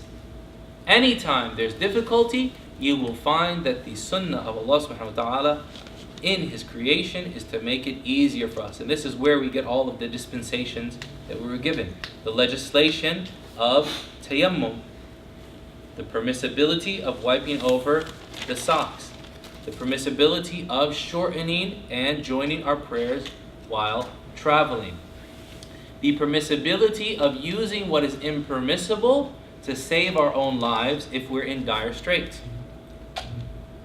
Al-mashaqqatu tajlibu at-taysir. The second, there's no such thing as dhabiha. Dhabiha in Arabic just means slaughtered. So something can be dhabiha for idols or dhabiha for Allah. So the modern idea of halal versus dhabiha, I haven't found any scholar, classical or even pre-modern, that's ever talked about it. There's conditions, and that have to be met, and we have to be sure that those conditions are met. Right? So that becomes halal or haram after that. Affairs are judged according to their objectives. Al-umuru bimaqasidiha. And the Prophet ﷺ said the same meaning in which hadith? إِنَّمَا الْأَعْمَالُ بِالنِّيَّاتِ. Actions are based on intention. So does that stand in juxtaposition to the concept we talked about yesterday of the ends justify the means? In what way? Someone could extrapolate that idea to say, well, my intention in doing this awful thing was something noble at the end. You have to complete the hadith. Actions are based on intention, and every person will have that which he intended. So whoever made hijrah for Allah and His Messenger will have Allah and His Messenger. And whoever made hijrah to marry a woman or for some business that he wanted to contract, then he will have what he intended. So the ends bring about the ends, but they do not justify the means. A ruling oscillates between affirmation and nullification due to its rationale. Allah subhanahu wa ta'ala forbade intoxicants, correct? How many of you here like balsamic vinegar? I love balsamic. How many of you here like anything other than white vinegar whatsoever? Red wine vinegar, it's good in salad. Right? But somebody says, but brother, it's red wine vinegar. Right? It's balsamic vinegar from an area in Spain that's known for making wine. Say yes. But Allah subhanahu wa ta'ala, the same thing we were talking about here. The ruling oscillates according or between affirmation and nullification due to the rationale that it's based upon. So why were intoxicants forbidden for us? Here we're talking about the hikmah, the wisdom behind it. Because of the harm, it takes you out of a state of a clear mind. Umar ibn Khattab, he said, Al-khamru ma yukhammiru al-aql. That khamr doesn't mean just wine, it's whatever covers the intellect, clouds the intellect. So, intoxicants were prohibited for their intoxicating effect. So when the intoxicating effect is gone, the substance which remains is permissible. Which is why the Prophet ﷺ himself consumed vinegar and said, "Ni'mal idam al-khal." What a great condiment is vinegar.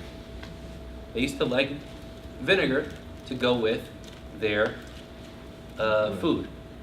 This one is really basically Dawlan, right? It's Dawlan, yeah. Is this the same as the nabid, that drink there? So the nabid, why is there a difference of opinion over nabid? Because nabid comes from the word nabatha, to throw. So the water in the Hijaz is very salty and at times brackish. The way that they would break the brackishness or the saltiness of the water was to break up a couple of dates and throw them in the water. and they would leave them there for 2-3 days so that the water would become sweet and they could drink it, right? But the thing was that after the 3rd day, it would start to ferment. So the Prophet ﷺ forbade them from drinking that water after al-qazzabat, after it started to ferment and bubble. But before that, it was not forbidden. So what about this type of water, this nabid, that's kind of like on the edge of the 3rd day, but it hasn't really fermented all the way, but it's kind of fermented, and so that's where a lot of that. Then you have then how do we understand the word khamr? Going back to linguistic, legislative, or conventional meanings. Some scholars said khamr means alcoholic beverages, intoxicating beverages made from grapes. And therefore mead, which is an intoxicating beverage made from honey, would not be applicable. Because Allah said khamr. Right? So those differences of opinion come here. However, if we say that a ruling is based upon a clear rationale, whenever that rationale is present, then we apply that ruling. And whenever it is not, then we don't. For example, let's say hypothetical. A dog falls into a salt pit. People mine for salt, right? So a dog falls into a salt pit. And then somebody comes and they bury the dog in the salt pit. They leave it there. 2 years later you come back, you've X marks the spot, here's my treasure map to the dog that I buried, right? And you don't find a dog there. You find a big piece of salt in the shape of a dog. Just kidding. You don't find a dog there, you just find salt. Is it permissible to eat that salt or not? Yes. Why? Because the molecular structure got installed. Exactly, because it's changed at the molecular level. Because a ruling oscillates between affirmation and nullification based on the rationale. The rationale of not eating that dog is that, number one, it's a dog, and number two, that it was carrion. It died without slaughter. So now that and that's najis. So now that the najasa is gone, whatever is left is permissible. Right? Another question. They say al-aslu fil ibadat al-tawqif. This is a difficult principle to translate it, so I translate it as a question. Can we create new acts of worship? No. Why not? Because ibadah is prescribed by Allah. Because worship is prescribed by Allah. So therefore, all acts of worship are prescribed by Allah. You gave me a great translation. Thank you very much. So all acts of worship are prescribed by Allah. So if we want to create an act of worship, we have to have a particular text of the Quran or of the Sunnah that exhibits that text or that act of worship for us. Yes? Going back to the salt thing, what about gelatin? Gelatin we have to look into, without going into the details, you have to look into the process in which gelatin is made. Does it change at the molecular level, or is it merely a washing process of the collagen?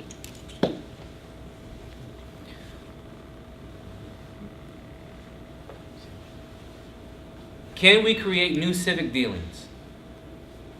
Al-aslu fil mu'amalat al-hil wal-ibaha. The base ruling of all civic dealings is that they are permissible and unregulated. Meaning, You're talking about mu'amalat. Do I need a proof that I can sell Muhammad my camera for $300 paid over a period of 2 years? Do I need a proof? Not that he's going to buy it, because it's probably not a good camera anyway. But The future value of $300 or just the current value. Do I need a proof for that? No. Why? Because it doesn't have anything to do with an act of worship. So when we look to the Sunnah of the Prophet ﷺ, we find that he only restricted civic dealings whenever, whether they be social relationships or they be business relationships, when there was some harm that might result from not restricting them. For example, Bilal radiallahu anhu, when they were in Khaybar, he brought the Prophet ﷺ dates. The Prophet ﷺ, from the quality of the dates, he said, "Akullu tamru Khaybar, akullu tamri Khaybar hakada." Are all the dates of Khaybar like this? He said, actually it's hadith of Urwa.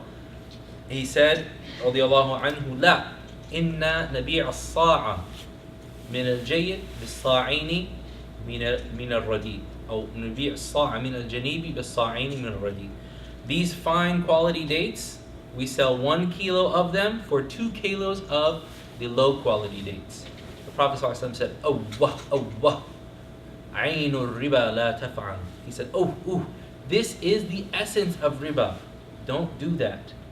But if you must, take your low quality dates, sell them for dirahim, take your dirahim, your dirhams, and buy high quality dates.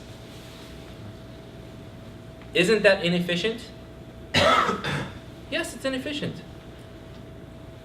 Why should... Man, you telling me that I have to take my dates, and go to the market, and sell them, and get the money, and then take the money, and then go buy some other dates? Why can't I just buy dates for dates? Excluding the ahadith of riba. This is one of the rationale behind the prohibition of riba as well.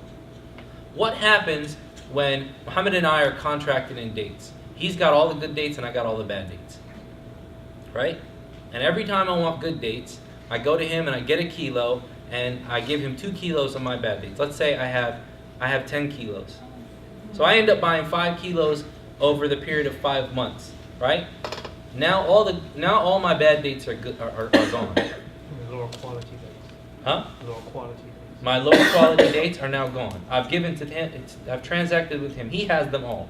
I've also ate all of the good quality dates that he gave me. Wow. Huh? You have no way of making money. So what happens now? Who has all of the staple good that people need to survive? He does, right? He's a date tycoon, right? Monopoly. Is a monopoly, right? Date cartel, yeah, exactly. So, one of the rationale of creating the inefficiency of marking the price of dates to market is to prevent monopolies in the market. So if every time I have to negotiate for the price of dates, if I'm going to sell dates and somebody's going to buy them for money, they're going to say, hold on, I know that the price of good dates is this and the price of bad dates is this. So let me try to negotiate something that's mutually advantageous for me and for this person. Instead of all of the product going in one direction and all of the consumption happening in another direction, where we then become dependent upon one group or one person for wealth. Basic necessities. For staple goods, basic necessities, right? So the Prophet ﷺ only restricted civic dealings when they led to they brought detriment to the general welfare of society. Yes? So, I understand the analogy that you presented, like, good dates, trying to switch it out for bad dates, and the wisdom behind it is to prevent monopolization. So, yes, and I know that hadith that said dates with dates, salt with salt, gold with gold, that. Uh-huh. However, the issue is, what if, even in the difference of the products, like you're trading bad quality PCs for amazing Macs. Yes. Right? Now, yes, in name, these are 2 different products. But does that not create some sort of monopoly as well in the marketplace when these kind of inferior versus superior goods are being traded back and forth? If it was binary transactions between only 2 people, then yes. But when I'm forced to, instead of barter, actually go through a cash transaction, then I've created a third source of income and a third input into the system. So it's been the equalizer into the system. So it's not a zero-sum game. It's not you win, I lose. I lose, you win. It's where I win, or I might lose, or we might both win. Yes. But here, based on this question, the idea is whether it's a monopoly on a basic necessity or a luxury item. For example, someone who monopolizes all pickup trucks. They're not necessary for human existence, but if a person has a monopoly, is that kind of monopoly allowed on necessary goods or services? If the item which the people have the monopoly over might not be it might not be a necessity, a dire necessity, but it might be a need which is necessary for the proper functioning of society, then yes, that monopoly may be broken. Any other kind of monopoly? Or regulated. Okay. Or regulated. And that's kind of getting out of the context of what we're talking about. Yeah. Okay, we have about 20 minutes left, and it was a question that you presented. You said that you was going to get to later on. That really, you said, who is a mujtahid? Yeah. And what are the conditions to, and what are the conditions to? So we're gonna move on for that, inshallah. The last point on this page is: are people liable for acts while coerced or unconscious? No, they are not. The Prophet ﷺ said, "Rufi'a al-qalam an thalath." The pen has been raised from 3. As-sabiyyu hatta yablugh, the child until the age of puberty. Wal-majnunu hatta yafiq, and the insane person until they gain consciousness. Wal-na'imu hatta yastayqidh, and the sleeping person until they awake. We talked about the main sources of Islam, the primary, the secondary sources, how they're understood, how they're interpreted, what are some of the general principles that are extrapolated from them. Now we have different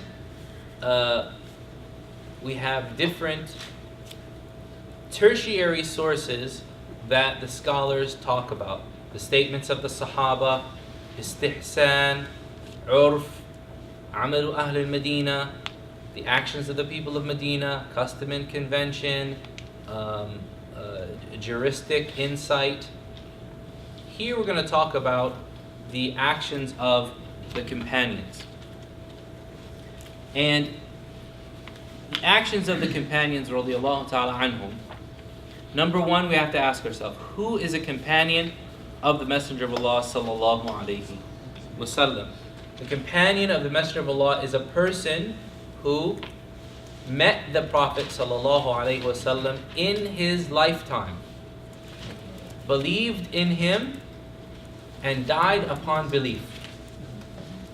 Even if it was for 1 minute. Even if it was for 1 minute. So even if it was a child. So you have people who believed in the Prophet sallallahu alaihi wasallam during his lifetime but did not meet him, like Uwais al-Qarni, like Fayruz al-Daylami, and others. So they lived during the time of Jahiliyyah and the time of Islam.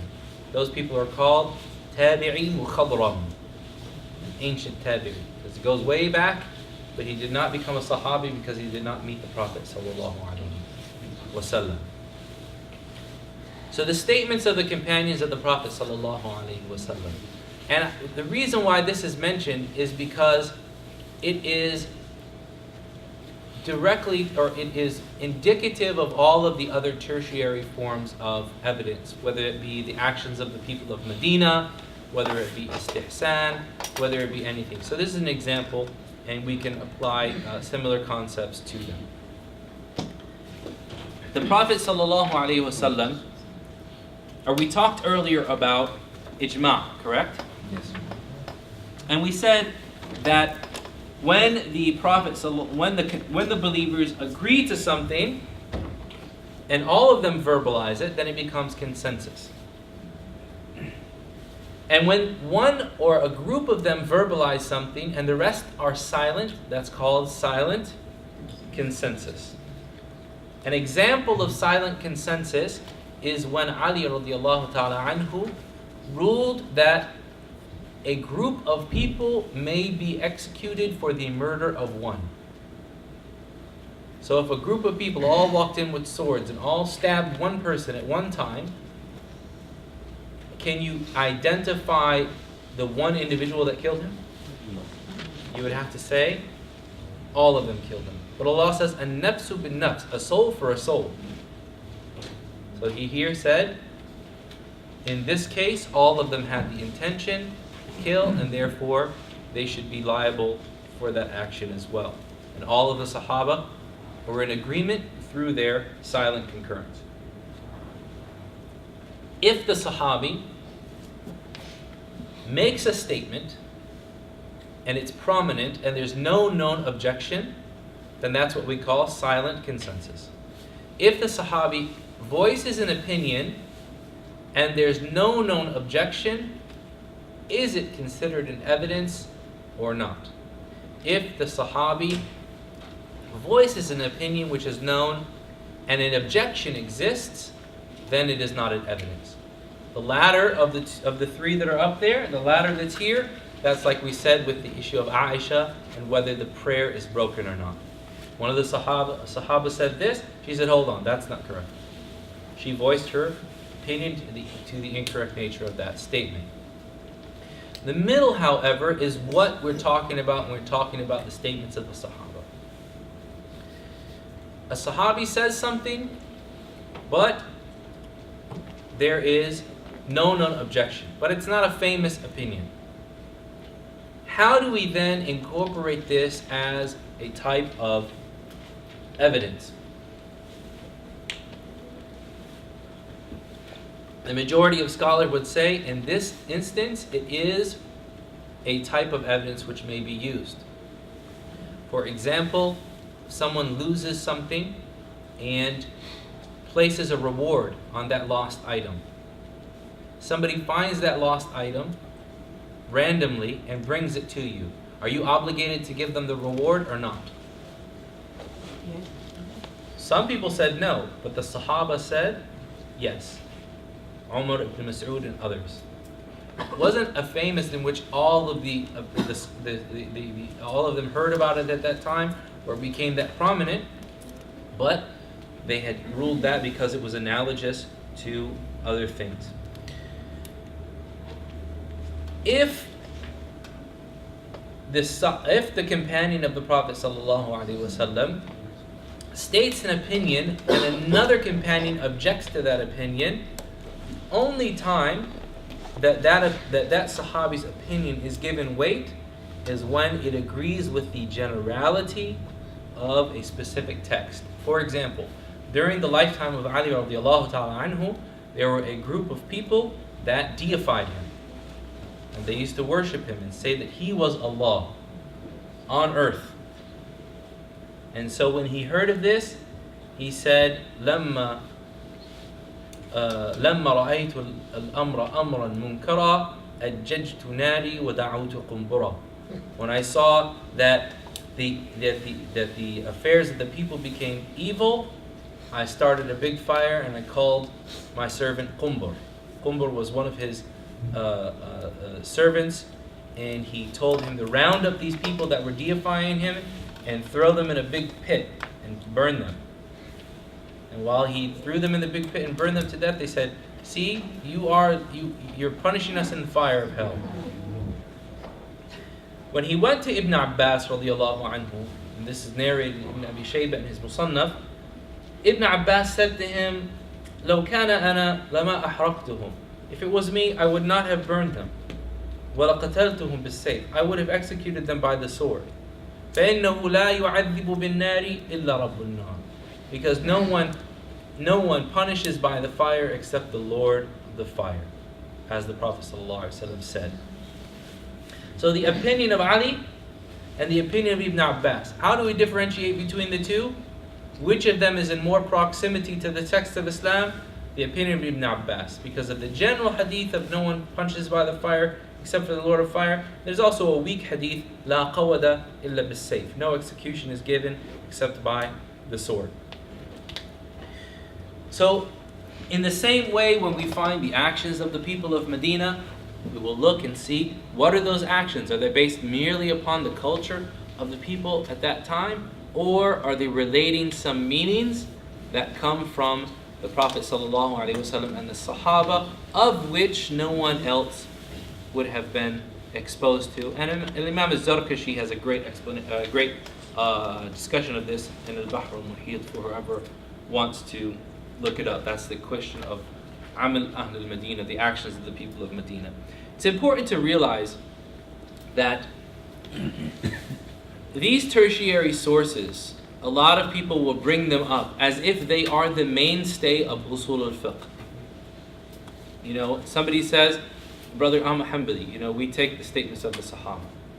Please, back off. Okay? Another person says, you know, I'm a Maliki and I really want to know about Amal Ahl al-Madinah. Even amongst the Malikiyah, the Amal, whether it be the Amal Ahl al-Madinah or the customs of the people known as Kutub al-Amal, is something that's way after studying the basics of the madhab and the basics of the usul. It comes way down the line. You know, it's at the end of the evidentiary chain. But, and I'd say this to people all the time, a lot of times people take the study of the schools of Islamic law and the madhahib and these attributions and appellations and things like that. You know, I am this and I am that. And they call themselves names. And in reality, they don't need a madhab, they don't need a sheikh. Okay? They need a friend and a hobby.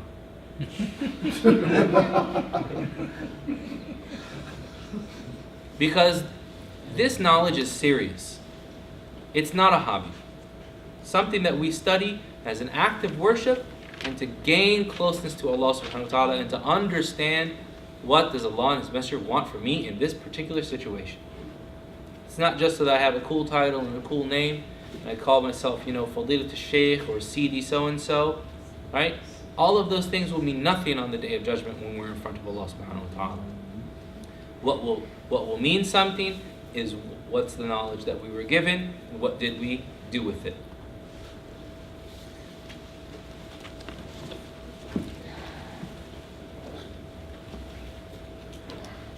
There was two extra slides there that actually we discussed the issues before.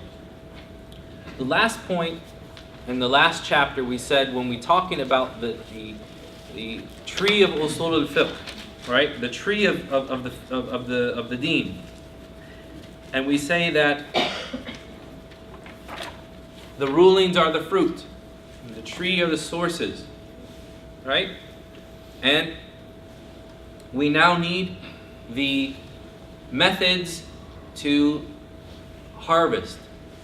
That's the usage of analogy and connotations and things like that. Excuse me. Now, who is the person that does that? Issues are of two types. They're either issues of consensus or they're issues of variant opinion. Remember we talked about issues? We said issues that were derived and they're issues that were directly related to texts. Under the issues that are related to text, they're either issues of consensus or issues of variant opinion.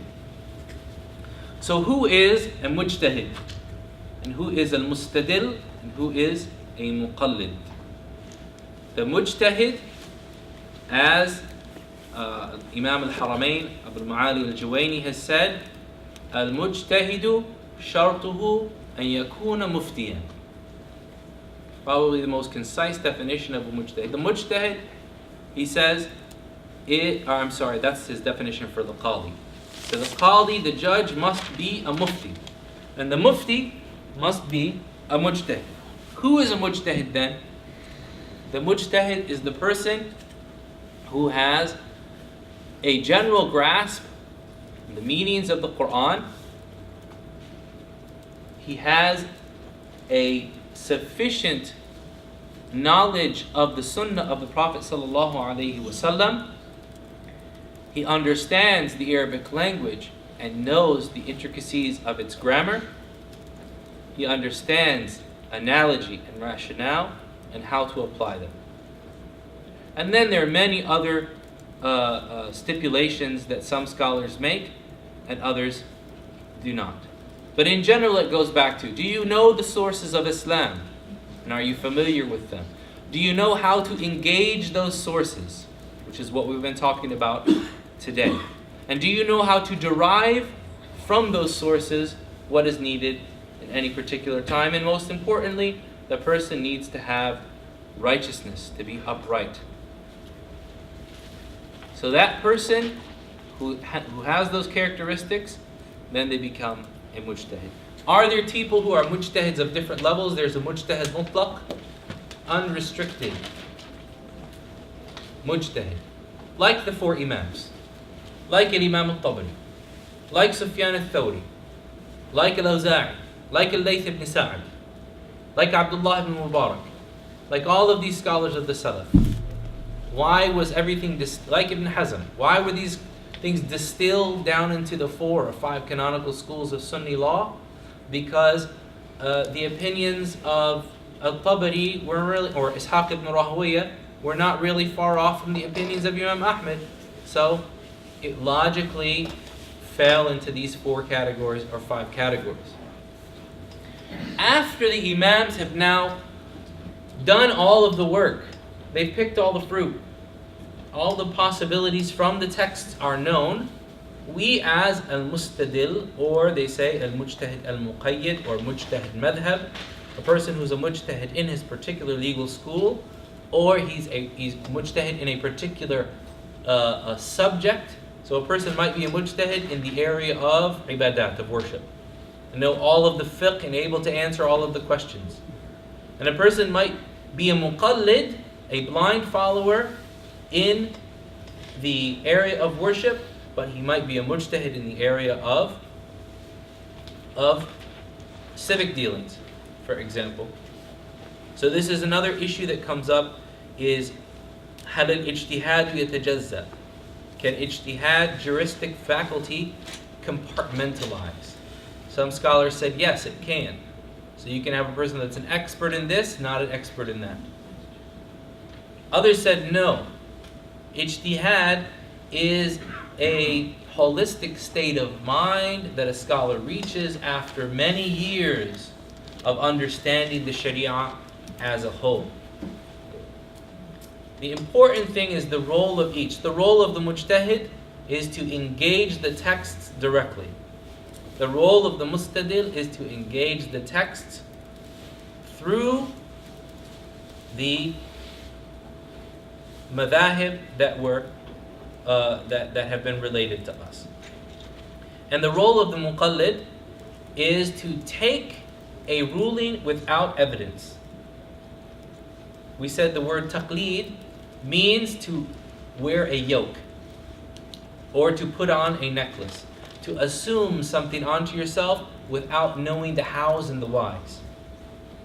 What if a person is particularly literate and has some reading in the evidences? Then the mufti can choose, or the mujtahid can choose at that time to explain to them the evidences. However, they're not obliged to do so. The one point that I have to stress about this chapter the most, and I've actually talked about this issue in some detail at a lecture I gave in Champions Masjid, and the audio is on my website. I think it's called How to Ask a Question is the lecture. The most important thing that we have to remember is, how do we reach yaqeen? Allah subhanahu wa ta'ala says, فَاسْأَلُوا أَهْلَ الذِّكْرِ إِن كُنْتُمْ لَا تَعْلَمُونَ. Ask the people of knowledge if you do not know. So how do we reach a level of yaqeen? Remember yaqeen we talked about yesterday? Predominant presumption to yaqeen. How do we keep getting closer to yaqeen? If I know, after studying Usul al Fiqh, that everything that was said today about the connotations in the language and the generalities and all this kind of stuff is all Martian to me. I don't even understand what was going on. And I understand that when I try to engage the text of Islam and derive a ruling, I am assuming something which is fard ayn. I'm assuming something which is a personal obligation. And if I do it wrong, I will be sinful. How then am I to gain any certainty in the things that I do? My certainty is now summed up in, ask the people of knowledge if you do not know. hey, I've come to the realization that this is beyond me. Let me ask somebody that knows. How can I be held accountable?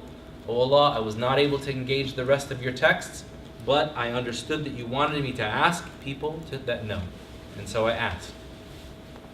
So the person has the obligation of consulting those that know and not winging it. And one of the biggest problems I think that we have now is this egalitarian idea of knowledge.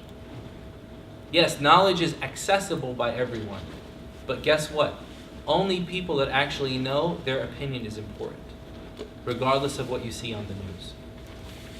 You see people on the news. We have this expert, we have this expert from the XYZ Institute who's studied all this time, and here's Bob. Bob, tell us what you think before the expert speaks. This expert's an idiot. Right? That's a travesty of if you remember a long time ago, people couldn't come and give editorials or opinions in newspapers or even on television unless they were qualified to do so. But nowadays, everyone's making decisions for the community and everyone has an opinion. Some of the Sahaba used to say, you all, he's speaking to the Tabi'een, the third generation of Islam, one of the best generations of Islam. You all make decisions about things that Umar would have gathered all of the people of Badr together to ask about. But I know that one.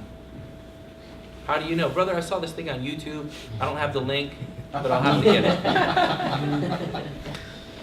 That's not certainty in your deen. So be certain. Do not be